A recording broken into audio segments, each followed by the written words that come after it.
इस नई चर्चा में स्वागत है। आज हम एक ऐसे विषय पर बात करने वाले हैं जो सीधे हम सब की जिंदगी से जुड़ा है। वो मशहूर ग्रेट इंडियन मिडिल क्लास का सपना। बचपन से यही सुनने को मिलता है ना कि बस कड़ी मेहनत करो, अच्छी पढ़ाई करो और एक सुरक्षित सफल जिंदगी तय है, एकदम किसी फिल्म की तरह। लेकिन क्या आज की आर्थिक सच्चाइयों में ये बात वाकई लागू होती है? आइए डेटा और रिसर्च के जरिए इसका गहरा विश्लेषण करते हैं। तो सीधा सवाल ये निकल कर आता है, क्या मिडिल क्लास का सपना खत्म हो चुका है? देखिए, सदियों से ये एक अटूट विश्वास रहा है कि पढ़ाई और मेहनत समृद्धि की कुंजी है। पर जो नए आंकड़े और मॉडर्न रिसर्च सामने आ रही है वो एक बिल्कुल अलग ही कहानी बयान करती है। पढ़ाई से आगे बढ़ने का जो वो एक पक्का वादा था वो आज तेजी से टूट रहा है और आम इंसान की उम्मीदें सच में बिखर रही हैं। चलिए सीधे आंकड़ों के अंदर घुसते हैं।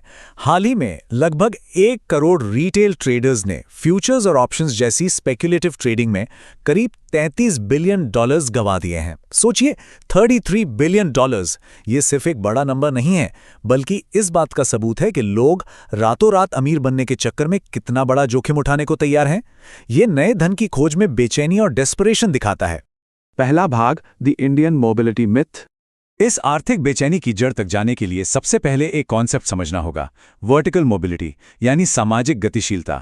आसान भाषा में कहें तो हर नई पीढ़ी का अपनी पिछली पीढ़ी से बेहतर आर्थिक स्थिति में आना, किसी भी व्यक्ति का एक सोशियो इकोनॉमिक लेवल से दूसरे लेवल पर जाना, चाहे ऊपर या नीचे। जैसे किसी आर्थिक रूप से कमजोर परिवार के बच्चे का बड़ी कॉर्पोरेट पोजीशन तक पहुंचना।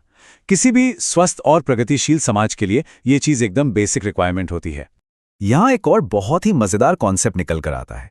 रिसर्च में इसे स्लेट और चॉक के एक बेहद सटीक उदाहरण से समझाया गया है। देखिए, इक्वालिटी ऑफ अपॉर्चुनिटी का मतलब है कि क्लास में सभी बच्चों को पढ़ने के लिए बराबर से स्लेट और चॉक पकड़ा दी जाए। लेकिन इक्वालिटी ऑफ आउटकम बिल्कुल अलग चीज है। सबके पास एक जैसे टूल होने का ये मतलब तो नहीं ना कि सबका रिजल्ट भी सेम आएगा। जो पुरानी संरचनात्मक बाधाएं हैं, उनकी वजह से सबको बराबर फायदा मिल ही नहीं पाता। इस मुद्दे पर पवन के वर्मा अपने रिसर्च में एक बहुत गहरी बात कहते हैं।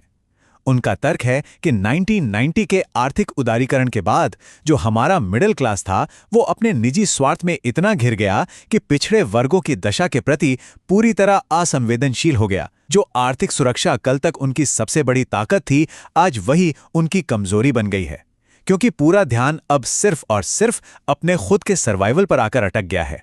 दूसरा भाग, crisis of the middle class. अब बुनियाद समझ आ गई है तो आइए उन 3 भयंकर मैक्रो इकोनॉमिक ताकतों पर नजर डालते हैं जो आज इस मिडिल क्लास सपने को पूरी तरह से कुचल रही हैं। सौरभ मुखर्जिया ने इसे अपनी रिसर्च में बेहद सटीक नाम दिया है, द ट्रिपल स्क्वीज। ये 3 तरफ से आने वाला एक ऐसा दबाव है जिसमें शामिल हैं तेजी से गायब होती हुई नौकरियां, न बढ़ने वाली आमदनी और तीसरा, आसमान छूता हुआ पारिवारिक कर्ज। ये तीनों मिलकर आम परिवारों को अंदर ही अंदर खोखला कर रहे हैं। ये डेटा पॉइंट सच में हैरान करने वाले हैं। सोचिए, 2020 से पहले व्हाइट कॉलर जॉब्स 11% की दर से बढ़ रही थीं और आज की तारीख में ये दर गिरकर सिर्फ 1% रह गई है। आईटी सर्विसेज और दूसरे बड़े सेक्टर्स जो कभी मिडिल क्लास के लिए रोजगार के सबसे बड़े अड्डे थे, वहां आज नई जॉब्स तो दूर की बात, उल्टा तेजी से छटनियां हो रही हैं। तो सबसे बड़ा विरोधाभास देखिए क्या है। एक तरफ लोगों की आमदनी बिल्कुल थम सी गई है, वहीं दूसरी तरफ एक आम शाकाहारी थाली की कीमत हर साल 11% बढ़ रही है, यानी रियल वेजेस एक्चुअल में गिर रहे हैं। अगर सीधे शब्दों में कहें तो जिंदगी जीने का खर्चा हर 8 साल में दुगना हो रहा है। महंगाई का आलम यह है कि आजकल खाना खाने से पहले ही बिल देखकर पेट भर जाता है। तीसरा भाग, द एजुकेशन पैराडॉक्स। और यहीं आकर धोखा दे रहा है मिडिल क्लास का सबसे पुराना और भरोसेमंद हथियार, शिक्षा। बचपन से हमें सिखाया जाता है कि अच्छी पढ़ाई से भविष्य सुरक्षित है, लेकिन आज की सच्चाई ये है कि 29.1% ग्रेजुएट्स बेरोजगार हैं। और हैरानी की बात यह है कि ये बेरोजगारी दर उन लोगों से 9 गुना ज्यादा है जिन्होंने कभी कोई फॉर्मल पढ़ाई नहीं की। लाखों बच्चे डिग्री तो ले रहे हैं, पर आधुनिक इकोनॉमी के लिए जो स्किल्स चाहिए वो पूरी तरह गायब हैं। ये पूरे सिस्टम की एक बड़ी नाकामी है। पर रुकिए, यहां डेटा एक और दिलचस्प कहानी बताता है जो पूरी तरह क्लियर होती है। इन तमाम कमियों के बावजूद कॉलेज एजुकेशन आज भी सामाजिक गतिशीलता का सबसे असरदार माध्यम बनी हुई है। डेटा साफ दिखाता है कि जिन लोगों ने कॉलेज की पढ़ाई पूरी की है, समाज में ऊपर उठने का उनका रेट अभी भी सबसे ज्यादा है। शिक्षा की क्वालिटी पर सवाल जरूर हैं, पर डिग्री आज भी आगे बढ़ने की एक बेहद महत्वपूर्ण सीढ़ी है। चौथा भाग, द इनविजिबल सोशल बैरियर्स। अब देखिए, अगर मिडिल क्लास का ये हाल है तो ध्यान उन लोगों की तरफ भी जाता है जो हमेशा से हाशिए पर रहे हैं। उनके लिए तो शायद ये सपना कभी ढंग से शुरू ही नहीं हुआ। ग्लोबल सोशल मोबिलिटी इंडेक्स में 82 देशों की सूची में भारत का स्थान 76वां है, 76, एक बेहद निराशाजनक रैंक। इसका सबसे बड़ा कारण है हमारे समाज की वो पुरानी दृढ़ प्रथाएं जो मार्जिनलाइज वर्गों को आगे बढ़ने से रोक देती हैं। ये बाधाएं आमतौर पर दिखती नहीं हैं, पर किसी लोहे की दीवार से कम नहीं है। अब यहाँ ऑब्जेक्टिवली देखिए, बहुत कुछ साफ हो जाएगा। सदियों पुरानी प्रथाओं का निष्पक्ष डेटा यहाँ बता रहा है कि जाति और पेशे के बीच आज भी एक बहुत ही सॉलिड संरचनात्मक संबंध है। अनस्किल्ड लेबर या खेती किसानी में मार्जिनलाइज्ड कम्युनिटीज का प्रतिनिधित्व सबसे ज्यादा है और अपर क्लासेस का सबसे कम। ये दर्शाता है कि सामाजिक दीवारें अभी भी ज्यों की त्यों खड़ी हैं।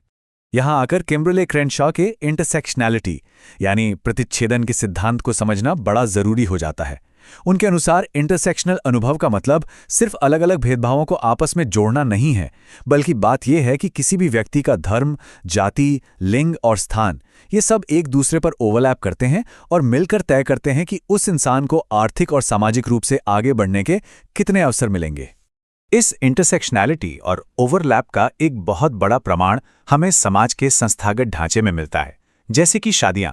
रिसर्च साफ तौर पर इशारा करती हैं कि मैरिजेस को अक्सर आर्थिक स्थिति बेहतर करने के बजाय वर्ग अनुक्रम यानी क्लास हायरार्कीज को बस बनाए रखने के टूल के रूप में इस्तेमाल किया जाता है।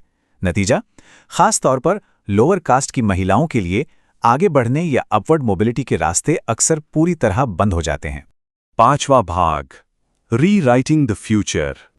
तो अब एक बड़ा सवाल यह है कि इन सब परेशानियों के बीच आखिर समाधान क्या है, और वक्त भी बहुत कम बचा है। आर्टिफिशियल इंटेलिजेंस का खतरा किसी तूफान की तरह सामने आ रहा है। अनुमान है कि 2031 तक सिर्फ एआई के आने से लगभग 2 मिलियन आईटी जॉब्स पूरी तरह खत्म हो जाएंगे। एक तरफ रुकी हुई आमदनी, दूसरी तरफ ये नया संकट, ये किसी टिकिंग क्लॉक की तरह मंडरा रहा है। इन नए और पुराने संकटों से निपटने के लिए पॉलिसी लेवल पर बड़े और ठोस कदम उठाना अब एक विकल्प नहीं, मजबूरी बन चुका है। पहला कदम, गांव से शहरों की तरफ आने वाले लोगों के लिए सस्टेनेबल माइग्रेशन का ठीक से प्रबंधन। दूसरा, बिना किसी भेदभाव के बेहतर क्वालिटी की पढ़ाई सभी तक पहुंचाना। और तीसरा सबसे अहम कदम, सर्विस सेक्टर में ऐसे सोशल बेनिफिट्स बढ़ाना जो नए रोजगार को और ज्यादा सुरक्षित बना सकें। इसके अलावा डाटा बहुत निष्पक्षता से एक कड़वी सच्चाई बताता है। विशेष रूप से मुस्लिम्स और ट्रांसजेंडर व्यक्तियों की सामाजिक गतिशीलता घट रही है। इसका आसान सा मतलब ये है कि ऐसे मार्जिनलाइज्ड ग्रुप्स के लिए स्पेशली डिज़ाइंड पॉलिसी इंटरवेंशंस और इंक्लूसिव प्रोग्राम्स की सख्त ज़रूरत है, ताकि एक सच में निष्पक्ष समाज बनाया जा सके जहां आगे बढ़ने का मौका सचमुच सबको मिले। तो इस पूरे विश्लेषण के बाद एक लंबा चौड़ा सवाल दिमाग में ज़रूर आता है, आखिर ये इंडियन ड्रीम जीने का हक असल में मिलता किसे है? इस लगातार चलने वाली दौड़ की असल कीमत क्या है और इस सामाजिक ढांचे में अलग अलग वर्गों की जगह कहां आकर टिकती है? उम्मीद है कि डेटा और रिसर्च पर आधारित इस चर्चा ने इस गहरे मुद्दे को एक बिल्कुल नए नजरिए से देखने पर मजबूर किया होगा। इस समय के लिए बहुत बहुत शुक्रिया।